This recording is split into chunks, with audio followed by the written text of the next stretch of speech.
નમસ્કાર મિત્રો, તમારા ઘરની પ્રગતિ લાવવા માટે દરરોજ કરો આ 10 કામો.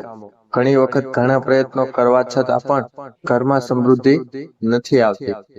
મહેનત કર્યા પછી પણ સફળતા મળતી નથી અને ધનમાં વધારો થતો નથી. જ્યોતિષ શાસ્ત્ર અનુસાર ઘણી વખત ઘરમાં વધુ પડતી નકારાત્મક ઉર્જાના કારણે અથવા દેવી દેવતાઓ અને પૂર્વજોના આશીર્વાદના અભાવને માનસિક, આર્થિક અને પારિવારિક સમસ્યાઓનો સામનો કરવો પડે છે. ઘણી વખત કામ પૂરું થતાં જ બગડવાનું શરૂ થઈ જાય છે. આવી સ્થિતિમાં તમે ઈચ્છો તો આ ઉપાયો અપનાવી શકો છો. વાસ્તુશાસ્ત્ર અનુસાર આ ઉપાયો અપનાવવાથી વ્યક્તિના ઘરમાં સકારાત્મક ઉર્જાનો પ્રવાહ વધે છે, સુખ, સમૃદ્ધિ અને ધનની પ્રાપ્તિ થાય છે. તો આવો જાણીએ બરકત લાવવા માટે રોજ કયા 10 કામો કરવા જોઈએ. વિડિયો શરૂ કરતા પહેલા દેવી લક્ષ્મીના સાચા ભક્તોએ અત્યારે જ આ ચેનલને સબસ્ક્રાઇબ કરવી જોઈએ. તો નંબર 1, કોઈ પણ શુભ કે શુભ કાર્યમાં કપૂરનું વિશેષ મહત્વ હોય છે. એવું માનવામાં આવે છે કે ઘરમાં કપૂર સળગાવવાથી વાસ્તુ દોષની સાથે નકારાત્મક ઉર્જા પણ દૂર થાય છે. તેથી અઠવાડિયામાં એકવાર કપૂરને અવશ્ય સળગાવો. આમ કરવાથી વધુ સકારાત્મક ઉર્જા ઉત્પન્ન થાય છે. કુદરતનો નિયમ છે કે તમે જ કંઈક આપો છો તે તમને ડબલ કરીને પાછું આપે છે. જો તમે પૈસા અથવા ખોરાકને પકડી રાખશો તો તે હાથમાંથી સરકી જશે. તેથી આમાંથી કેટલાક પૈસા દાન કરો અને બાકીના તમારા કોઈ પણ વ્યવસાયમાં રોકાણ કરો. દાન એ સૌથી મોટો ધર્મ છે. નંબર 2, સાંજે પૂજા કરતી વખતે સરસવના તેલનો દીવો અવશ્ય કરો અને તેમાં 2 લવિંગ પણ મૂકો. તમે આ દીવો દરરોજ પ્રવેશદ્વારની બંને બાજુ અથવા એક તરફ પ્રગટાવી શકો છો. આમ કરવાથી દેવી દેવતાઓની સાથે પૂર્વજોની કૃપા પણ પ્રાપ્ત થાય છે, જેના કારણે ઘરમાં આશીર્વાદ રહે છે. જ્યારે પણ તમે ઘરમાં રોટલી બનાવો, તવા ગરમ થયા પછી તેમાં થોડું દૂધ છાંટવું. એવું માનવામાં આવે છે કે આવું કરવાથી દરેક પ્રકારના દોષોમાંથી મુક્તિ મળે છે. તેની સાથે જ પહેલી રોટલી ગાયને ખવડાવો. આ રોટલીમાં તમે લોટની ગોળી સાથે થોડો ગોળ અથવા ખાંડ નાખી શકો છો. પક્ષીઓને દરરોજ પણ ચણ નાખવાની પણ ખૂબ જ સારું માનવામાં આવે છે. તેનાથી કુંડળીના દરેક દોષ દૂર થાય છે. તેનાથી જીવનમાં પ્રગતિ, સુખ અને સમૃદ્ધિ આવે છે. જ્યોતિષ શાસ્ત્ર અનુસાર સૂર્યાસ્ત કે પછી ઝાડુ ન લગાવવું જોઈએ. એવું માનવામાં આવે છે કે આ કરવાથી દેવી લક્ષ્મી ઘરની બહાર નીકળી જાય છે અને ત્યાં દેવી અલક્ષ્મીનો એટલે કે દરિદ્રતાનો વાસ થાય છે અને ગરીબી તેમને છોડતી નથી. સાવરણીને એવી જગ્યાએ રાખો જ્યાં કોઈ મહેમાન તેને જોઈ ન શકે. પલંગની નીચે સાવરણી ન રાખવી. ઘરને સ્વચ્છ અને સુંદર રાખો. ઘરના ચારે ખૂણા સ્વચ્છ હોવા જોઈએ. ખાસ કરીને ઉત્તર પૂર્વ અને ઉત્તર પશ્ચિમ ખૂણા હંમેશા ખાલી અને સ્વચ્છ રાખો. વોશરૂમને ભીનું રાખવું અથવા તે આર્થિક સ્થિતિ માટે સારું નથી. તેનો ઉપયોગ કર્યા પછી તેને કપડાથી સૂકવવાનો પ્રયાસ કરવો જોઈએ. નંબર 4, ખાવાની પ્લેટ હંમેશા સાદી કે ટેબલ પર આદર સાથે રાખો. ભોજનની થાળીને ક્યારે એક હાથે ન પકડો. આમ કરવાથી ખોરાક પ્રેત યોનિમાં જાય છે. ખોરાક ખાધા પછી તમારા હાથ થાળીમાં ધોશો નહીં. થાળીમાં ક્યારે બચેલું છોડશો નહીં.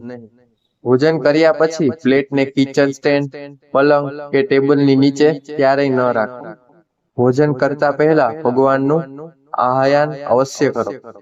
જમતી વખતે બોલવું કે ગુસ્સો ન કરો. ભોજન હંમેશા પૂર્વ અથવા ઉત્તર તરફ મુખ રાખીને જ ખાવું જોઈએ. નંબર 5, જો ઘરમાં પૂજા રૂમ ન હોય તો લાલ કિતાબના નિષ્ણાંતને પૂજીને પૂજા રૂમ બનાવો. જો તે તેને બનાવવાની પરવાનગી આપે તો વાસ્તુશાસ્ત્રના નિષ્ણાંતની સલાહ લીધા પછી પૂજા રૂમ બનાવો. આ એટલા માટે લખવું પડે છે કારણ કે કોઈની કુંડળી અનુસાર ઘરમાં પૂજા રૂમ રાખવાથી નુકસાન થાય છે. કોઈ પણ દેવી દેવતાની એકથી વધુ મૂર્તિ કે ચિત્ર ન રાખવા જોઈએ. આમ કરવાથી તે રૂમમાં દરિદ્રતાનો પ્રવેશ થાય છે. પૂજા ખંડ સિવાય ઘરના અન્ય કોઈ ભાગમાં દેવી દેવતાઓની મૂર્તિ કે ચિત્રો ન લગાવો. કોઈ પણ દેવી દેવતાની બે તસવીરો એવી રીતે ન લટકાવો કે તેમના ચહેરા એકબીજાની સામે હોય. દક્ષિણ પશ્ચિમ ખૂણામાં ક્યારેય પણ દેવી દેવતાઓના ચિત્રો ન લગાવો, અન્યથા કોર્ટ કેસમાં ફસાઈ જવાની પૂરી સંભાવના છે. તિજોરીમાં હળદરના થોડી ગાંઠો પીળા કપડામાં બાંધીને રાખો. તિજોરીમાં ચાંદી, તાંબા વગેરેના સિક્કા પણ અવશ્ય રાખો.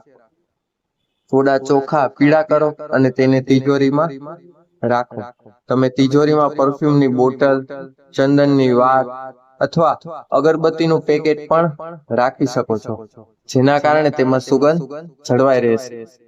જો ઘરમાં દેવી દેવતાઓને ચઢાવવામાં આવેલ ફૂલ કે હાર સુકાઈ જાય તો પણ તેને ઘરમાં રાખવા માટે અશુભ માનવામાં આવે છે. નંબર 6.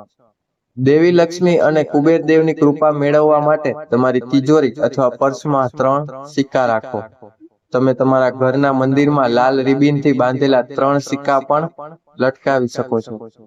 આમ કરવાથી ભાગ્ય વધે છે અને દરેક પરેશાનીઓમાંથી મુક્તિ મળે છે.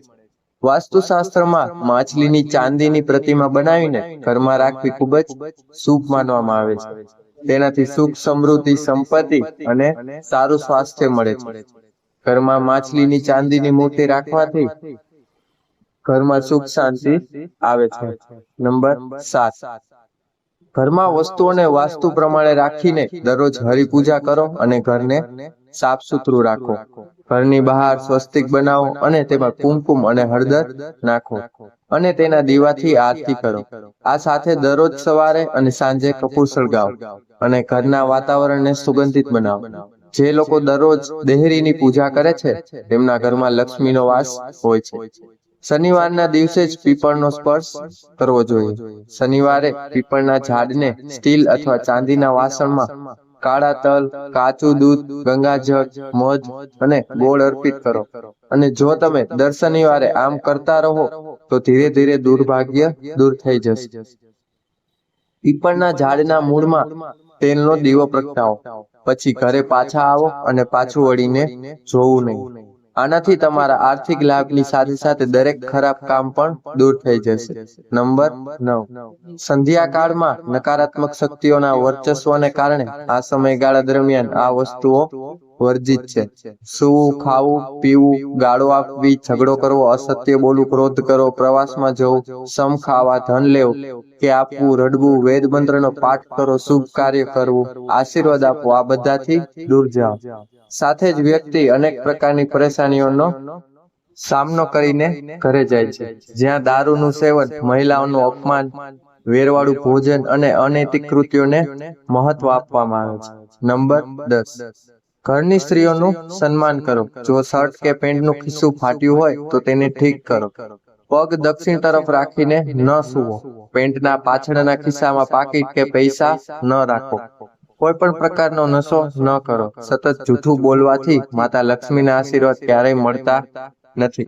તમારા દાંતને સ્વચ્છ રાખો અને ચમકદાર રાખો. વારંવાર થૂકવાની કે ઉધરસ કરવાની ટેવ બદલો. ઘરમાં બધે ગંદકી ન ફેલાવો. નખ અને વાળ લાંબા ન રાખશો. શરીરના તમામ છિદ્રોને દરરોજ સવારે, સાંજે અને રાત્રે 3 વખત પાણીથી ધોઈ નાખો. સાંધાઓની પેઇન્ટિંગ પણ કરી શકાય છે. વાસ્તુશાસ્ત્ર અનુસાર 8 પાંખડીઓથી કમળ બનાવીને ઘરના ઉત્તર પૂર્વ ખૂણામાં મંગલ કલશ સ્થાપિત કરવાથી ધન અને સમૃદ્ધિ આવે છે. આ માટે કલશમાં પાણી ભરો અને તેમાં તાંબાનો સિક્કો મૂકો. હવે તેના પર નાળિયેરના પાન લગાવો અને નાળિયેર તેના મુખ પર મૂકો. આ ઉપાય ખૂબ જ ઉપયોગી છે. તો મિત્રો, આ વિડીયો કેવો લાગ્યો તે કોમેન્ટ બોક્સમાં જરૂર બતાવજો. હવે આપણે મળશું નવા વિડીયોમાં. તો આ વિડીયોને લાઈક કરજો, ચેનલને સબસ્ક્રાઇબ કરજો, જેથી અમારા નવા વિડીયોનું નોટિફિકેશન આપ સુધી મળી રહે. તો બધાને જય શ્રી કૃષ્ણ, જય શ્રી રામ, હર હર મહાદેવ, રાધે રાધે, ધન્યવાદ, આભાર.